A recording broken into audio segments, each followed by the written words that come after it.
Okay. What I want to do tonight is pick up with what would be hopefully the second step that I would have with someone if I were going to follow this particular course. As I've mentioned to you before, everything that we have covered up to this particular point, I would hope to cover in one sitting, and in no more than an hour. Now, that requires a couple of things. Number one, it requires a pretty good pace. And number two, it requires that some questions you're going to have to say, all right, we're going to write that down and we'll come back to that. And if when I'm done, we haven't answered that question, then we'll answer it. Okay. And I found that to be important regardless of how you are going to go about studying with someone. Because otherwise you can chase every rabbit in the world and you'll never get to teaching them the gospel of Jesus Christ and the plan of salvation. You'll have answered every conceivable question about the book of Revelation and the days of tribulation and Armageddon and instrumental music and why the Catholic Church believes in transubstantiation and why, I mean, you just fill in the blank. You'll answer every question under the sun except the most important question, and that is, what must I do to be saved? All right. So I think it's important as a teacher in a situation like this to be able to say, that's a good question. And we'll answer that question, and I'm going to write it down. And I literally would do that. I would write it down and say, we'll come back to that. And then try to get back on course. That's easier said than done, I freely admit, but I think it's important. So what I want to do is what I said would be the second study in this series. Now, having said that, what I want to do is I want to remind you of where we left off at the end of the first study, because that is really important.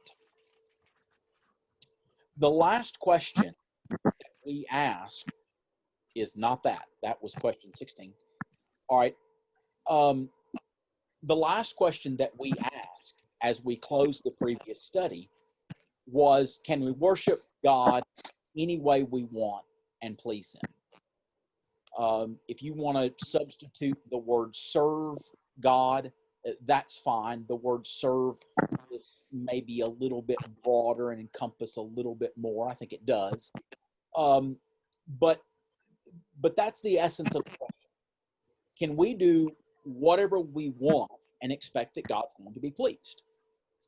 And that's a really important question. And I'm just going to put up here kind of the bullet points that we covered. And this is a really important way to end that session, because as I mentioned last week, even if I never get to study with someone again, I want this to be the question at the point I leave with them, to point them to the Bible and only to the Bible. And the idea that God's way is exclusive. There's a way that we can worship God and serve Him, and that's the only thing. And so at the very least, they're pointed in that direction. Does that make sense to everyone? Does anybody have any question or follow-up about that you want to talk about? Is there something blocking your mic, Jeremy, or is it just my computer? You're cutting in and out. Okay. Is it just me or? No. Same here. Same there. Okay. It's almost like when you use overpowering it and it's cutting out at the top like it was in the auditorium, something like that. Okay. Well, I don't know why that would be happening, but let me see if I can fix a problem that I don't know even exists. How would I go about doing that?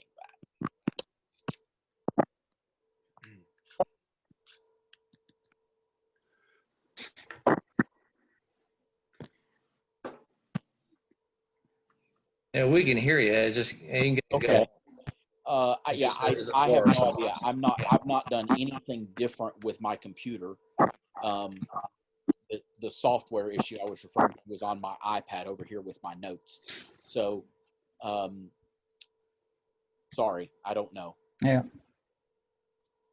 I'll see if I can get an external microphone. I don't have one that I have one that will hook up to anything except my computer. So I either need to get an adapter or see if I can get an external microphone. I'll try to remember to do that for next week because I don't know what the problem would be. Is it any better or is it still the same? It's better now, actually. All right. Well, I'm going to try then to not move anything. If like we lean toward the mic, maybe you're catching just that peak level. Okay. All right. I'll try to stay back. No promises. Okay. All right. So what we want to do then is move into what would be the second study or the second session. And I would, just because it gets a little bit cumbersome with numbering, particularly the further we get, I typically would start over with question one. And I would say, all right, let's start another sheet of paper and let's take off. I would, I might take a minute to review, to see if they have any questions about anything from the previous study. In fact, I would do that. I would say, all right, so you've had a little time to kind of digest some of that. We went through a lot. Do you have any questions about that? And I would deal with that, get the foundation. And then I would start in, all right? So I'm going to go ahead and confess something to you. I told you that this was some material that was shared with me, and I've made some modifications and some tweaking. And that's an ongoing process, particularly with this section. And so you all are getting to hear this latest version for the very first time. Congratulations.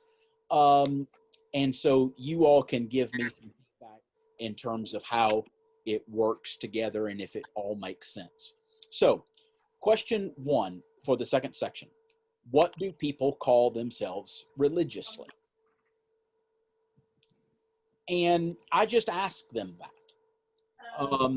They can, I want them to write that down. And then I would say, okay, so how would you answer that? What do people call themselves religiously?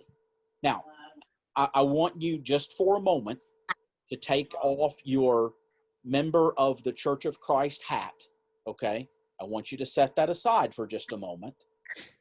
And I want you to answer that question as if you were not a member of the Lord's church, if you were not a New Testament Christian, and I ask you that question, what do people call themselves religiously? What would you say? Child of God.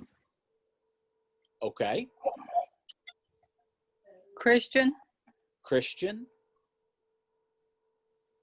Maybe identify by a denomination where Okay. they work. Yeah. Identify by the church that they're a part of, right? They would call themselves, well, I'm a Catholic, or I'm a Baptist, or a Lutheran, or a Presbyterian, or a Methodist, or, I'm a member of the, if you just went out on the street and asked somebody, are you a religious person? And they said yes. And you said, well, what are you religiously? Some of them might just simply say Christian. But you'd get some that would say, well, I'm a Methodist, or I'm a member of the Church of God, or I'm a Pentecostal, or whatever the case may be. Those are the kinds of answers that you get. You get a lot of variety. That's the only point to this, is that you get a lot of different answers to that. But let's look at Acts chapter 11 and verse 26. And so I would say, all right, write down Acts chapter 11, verse 26.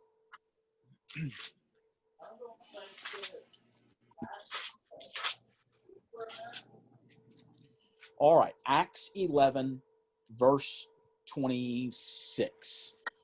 Okay, so let's start with Brian tonight. Brian, will you read Acts 11, verse 26, please? And when he had found him, he brought him to Antioch. And so it was that for a whole year they assembled with the church and taught a great many people. And the disciples were first called Christians in Antioch. All right. So what were the disciples called? Christians. They were called Christians. Disciples just means, and you might have to define that term, disciples just means a follower of Jesus. As it's used in the New Testament, disciples are followers of Jesus. And so the followers of Jesus were simply called Christians. And in the Bible, you don't find hyphenated Christians. That is, you don't find Catholic Christians and Protestant Christians and Lutheran Christians and Pentecostal Christians and Baptist Christians. You just find Christians. And in the Bible, someone was either a Christian or they're not. And I would say it just that way. There are no hyphenated Christians in the Bible. All right. Everybody with me so far?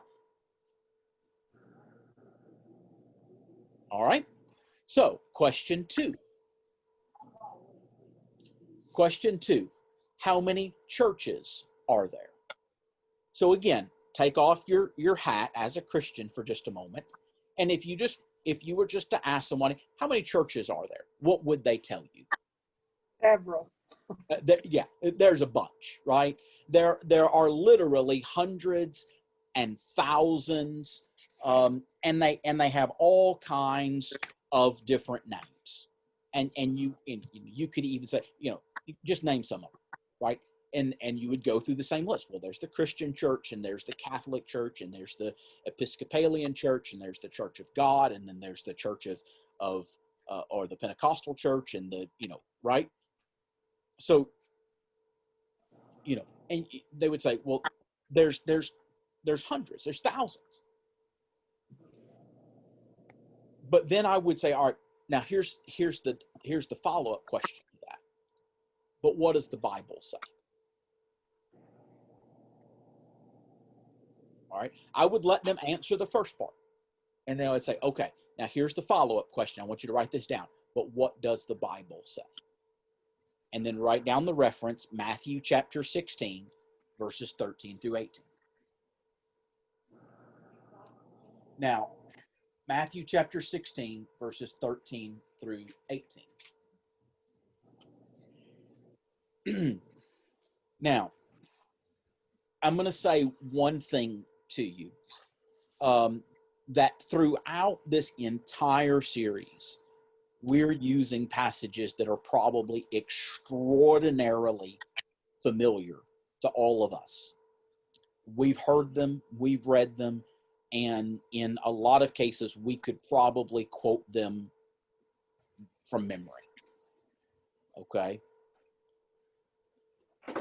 It is extremely important, not only for your student to turn to the passage, but for you to turn to the passage too. And there's 2 reasons for that. Number 1, you do not want to make your student, you don't want to embarrass your student or make your student feel inferior in Bible knowledge to you. Okay? You don't want somebody to go, oh, wow, they really know their Bible. They don't even have to turn it to quote it. there's nothing wrong with Bible memorization. There's nothing wrong with knowing these passages by heart. In fact, I encourage that. But turn and read, because you don't want that to be a distraction to your purpose. And number two, related, but it's important for them to see that you're turning to the passage and that you two are just looking at the Bible. You're not going off of information you have up here, but you're going from information that you have in here. Does that make sense? Everybody follow what I'm saying? I think that's really important. And that's why, as much as I use my iPad and phone and I like digital tools, I really like having a paper Bible, because there's just something about turning in the pages of a Bible that I think is a good, healthy exercise. So pardon me for that digression, but I think it's really important. And it comes to mind because I think we probably all know what at least Matthew 16, verse 18 says. But we're going to turn to it and we're going to read it. So, Laura, you're the next one down in my little grid of people. So, Matthew 16, if you will read 13 through 18, please. Now, when Jesus came into the district of Caesarea Philippi, he was asking his disciples, "Who do people say that the Son of Man is?" And they said, "Some say John the Baptist, and others Elijah, but still others Jeremiah or one of the prophets." He said to them, "But who do you say that I am?" And Simon Peter answered, "You are the Christ, the Son of the living God." And Jesus said to him, "Blessed are you, Simon Bar-Jonah, because flesh and blood did not reveal this to you, but my Father who is in heaven. I also say to you that you are Peter, and upon this rock I will build my church, and the gates of Hades will not overpower it." All right. So I would ask the question. We said, what does the Bible say? And to prompt and answer that, I would say, okay, how many churches did Jesus say he would build? He said, "My church," so that would be one. That would be one. All right. And then I would say, all right, now let's look at a couple of other passages. The next one is Ephesians chapter 4, verses 4 through 6. Ephesians chapter 4, verses 4 through 6.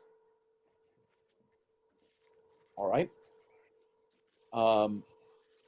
Alan Rich, will you read those verses for us? By the way, make sure everybody write those down. And again, I would have my student write it down before we turn to it. And Alan, will you read from Ephesians 4, 4 through 6, please?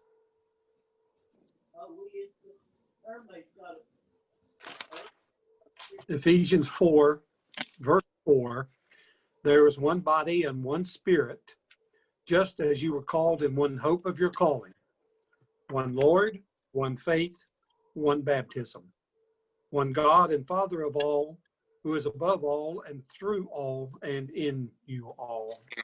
All right. Now, so there are several things listed here.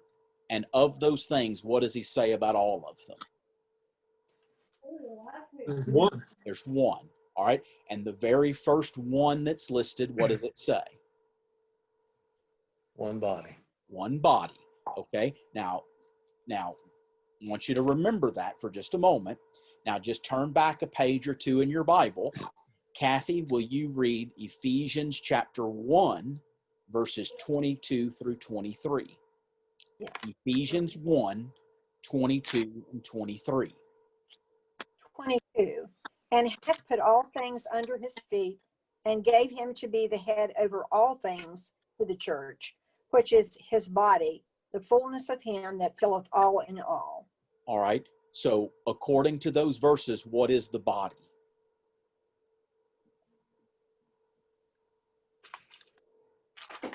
Church. The church. The church is the body. The body is the church. Now go back over to Ephesians chapter 4, verse 4. How many bodies are there? One. One. So how many churches are there? One. One. Jesus said he'd build my church. He promised to build one church. And then the last reference right here is Colossians chapter 1, verse 18.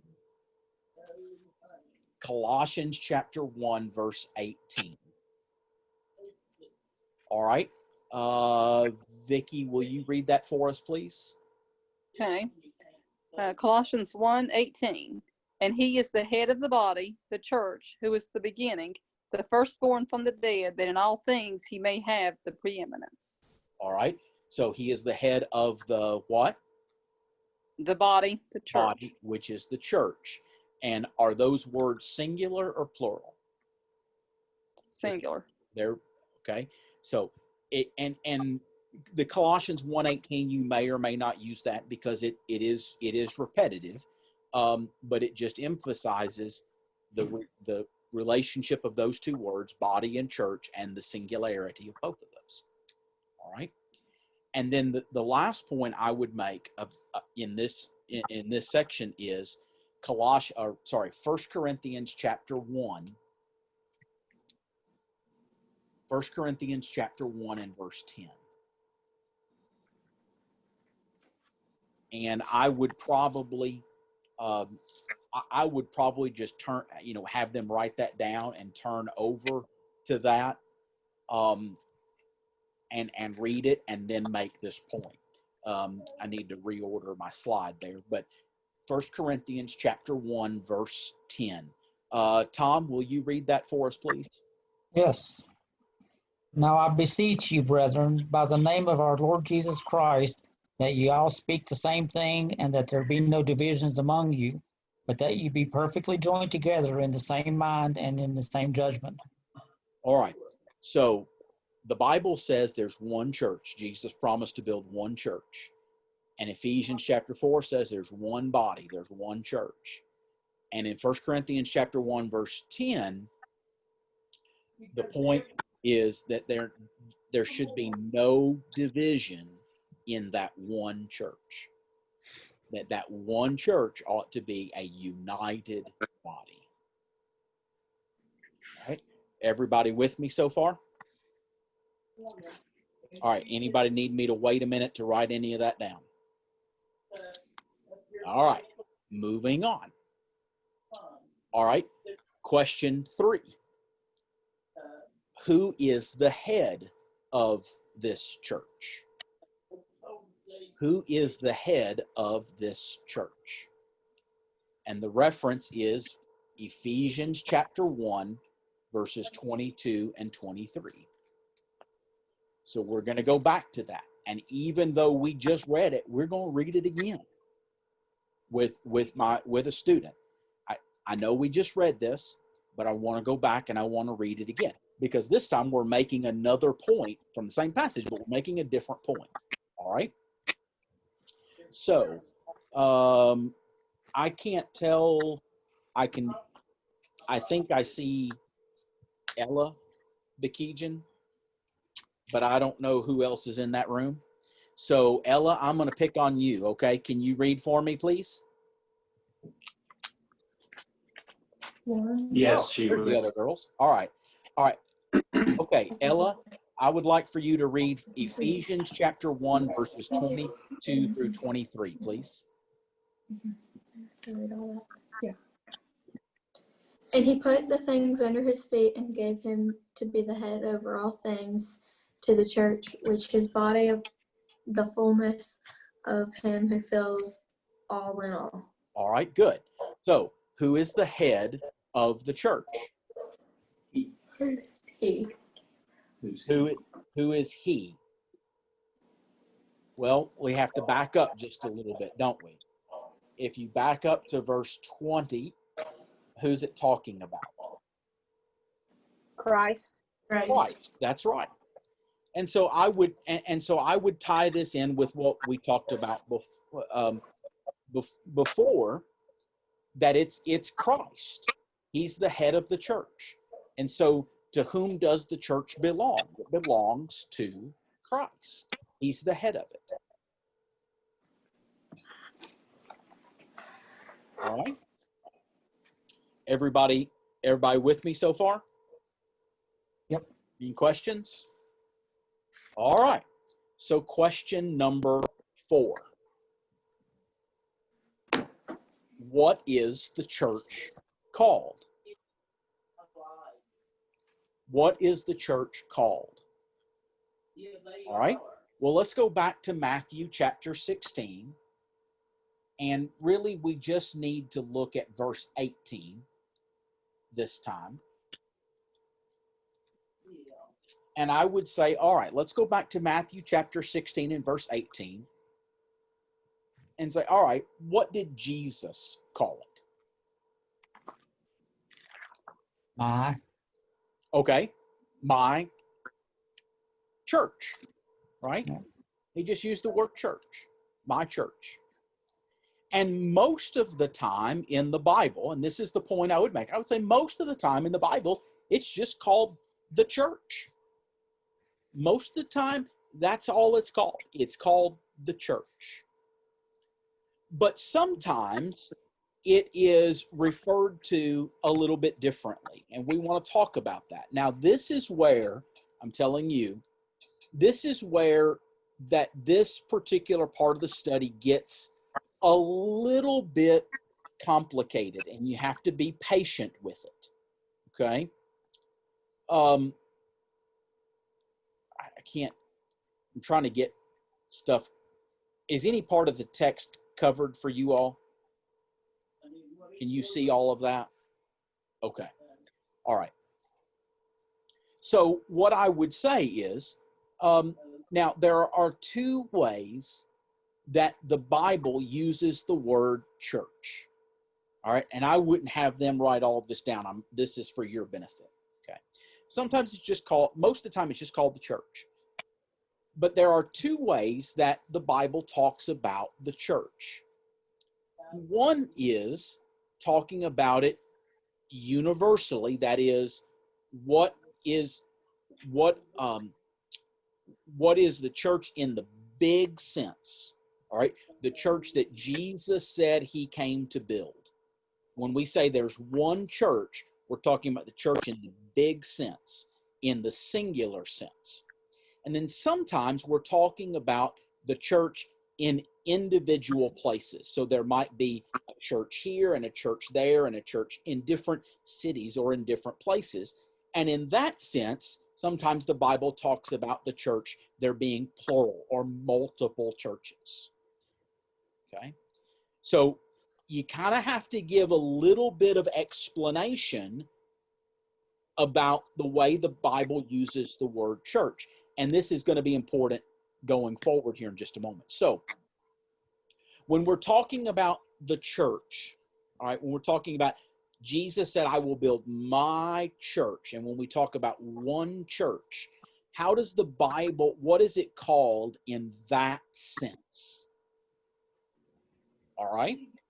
Does everybody understand the question now? All right. So we're going to go to Acts chapter 20, verse 28. That's the first reference. Acts chapter 20, verse 28.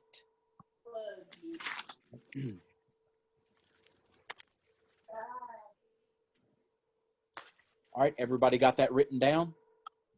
Everybody turned there? Okay. Did I see Allie in the room? Allie Bakejian? All right, Allie, your turn to read. Acts chapter 20 and verse 28, please. Verse 20, verse 28. Therefore take heed to yourselves to all the flock among which the Holy Spirit has made you overseers, to shepherd the church of God, which he purchased with his own blood. All right.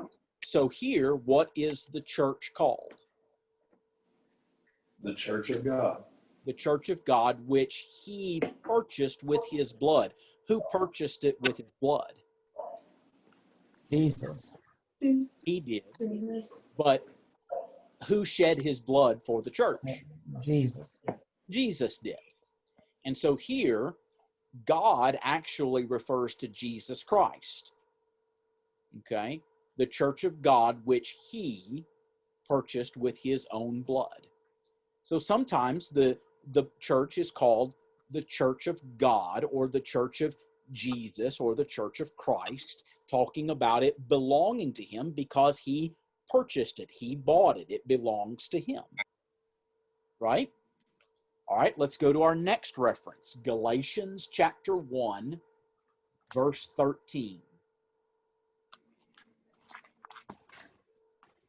Galatians chapter 1, verse 13. All right. Diana, are you in the room? I don't know. Yes, sir. Okay. Will you read Galatians 1, verse 13, please? For you have heard of my former conduct in Judaism, how I persecuted the church of God beyond measure and tried to destroy it. All right. So what is the church called here? Church of God. All right. Because it belongs to him, right? He's the one who's made all of the provisions for it to exist from before the beginning all the way up until the time that Paul wrote this. So sometimes the church is spoken of in a big sense of belonging to God or belonging to Jesus. All right. Sometimes it's spoken of in the local sense or the smaller sense. And that's what we want to look at next. So we're going to go to Acts chapter 15, verse 41. We're just going to show a few examples of this. Acts chapter 15 and verse 41. All right. Is Greg there? He is. Okay. Greg, how about reading Acts 15, verse 41? And he went through Syria and Cilicia, strengthening the churches. All right. So it just says that he went through these different places. And when he went, he found different groups meeting, different groups of Christians. And so it's called churches, plural, because you had the church in different places. You see that? All right. Acts chapter 16 and verse 5. All right. Is there anyone in the Ferguson house who can read? You all have a microphone tonight? Yeah. All right. Doesn't matter to me who, but Acts 16, verse 5, please.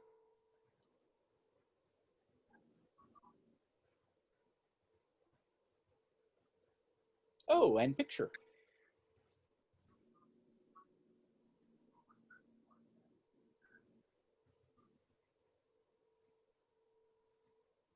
All right. I don't have sound. Try that again, Rachel. Sorry. I clicked video. And so the churches established in the faith increased in number daily.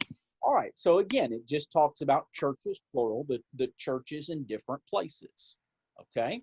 Let's go to the book of Romans. Let's go to Romans chapter 16. Romans chapter 16. All right. Is the biggest Ferguson in the room tonight?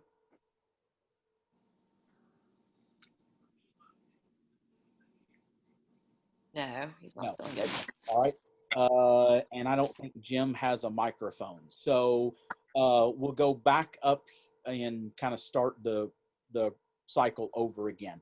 All right. Romans chapter 16, and we're going to read 3 verses, verse 1, verse 5, and verse 16. So Alan, verse 1, Kathy, verse 5, and Brian, verse 16, please. Romans 16, verse 1, I commend to you Phoebe, our sister, who is a servant of the church in Cenchrea. All right, so here it talks about a church in a particular place, specifically Cenchrea. Okay, Kathy, verse 5. Verse 5, likewise, greet the church that is in their house. Salute my well-beloved. That's all right. You don't have to read the rest. Sorry, I wasn't trying to give anybody difficult names tonight. But here it talks about the church that is in someone's house. All right, so again, the church in a specific place. Okay, all right, and then Brian, verse 16, please. Greet one another with a holy kiss. The churches of Christ greet you. All right, And so sometimes we talk about a plurality because there's multiple groups of Christians in different places. Now, what do all of those descriptions have in common?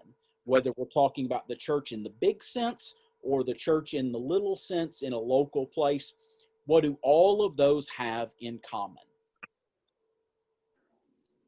Individual groups in different cities. Okay. And when they talk about who they belong to, who do they belong to? Christ. They belong to God. Christ. They belong to God. Do any of those descriptions, do any of those names talk about the church belonging to a man? Or to a No. group of people? No. Or to a particular religious practice? Most of the time, the church is just called the church. And when it's given any other description, it pertains either to the place where the church is meeting or to those to whom it belongs, that is either to Christ or to God. Whether it's talking about the church in the big sense or the church in the little sense, the church is always called in a way that speaks to who the church belongs to. Does that make sense? I realize that question and having to kind of sort through universal and local is a little bit tedious. And I'm not suggesting that I have the best way of going about that. This is the part that I'm still kind of, I keep tweaking, I keep changing. But the point is that every description either talks about place or ownership. And I think that's really important. Now, we're not done with this second study, okay? But I have less than a minute remaining tonight. So what we'll do is we'll finish this next week, and then we'll spend some time going back through and ironing out any questions and maybe even doing some brainstorming about ways that we can do this even a little bit better. So thank you for your patience with me tonight. I appreciate that. And Lord willing, I'll study with you on here next week. But before then, we'll see you on Sunday. Good night, everybody. Y'all have a great rest of the week. Bye. Jeremy. Thank y'all.